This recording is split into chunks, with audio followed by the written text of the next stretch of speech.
Hey everyone, today I'm going to show you how to remove a background in Premiere Pro without using a green screen.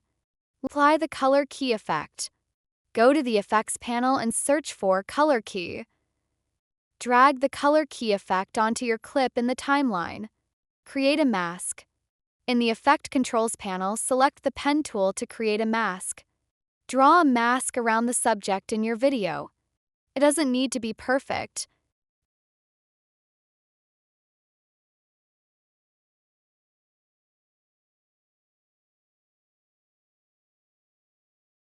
Remove the background. It's time to remove the background. First, select inverted to eliminate the background while keeping the person intact. Use the color picker tool to choose the color you want to remove. I'm selecting a background color. Increase the color tolerance value to remove the background color. Track the mask. Click the stopwatch next to mask path to enable keyframes.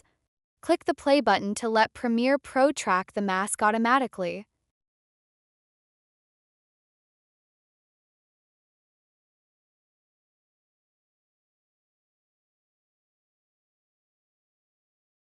And that's it.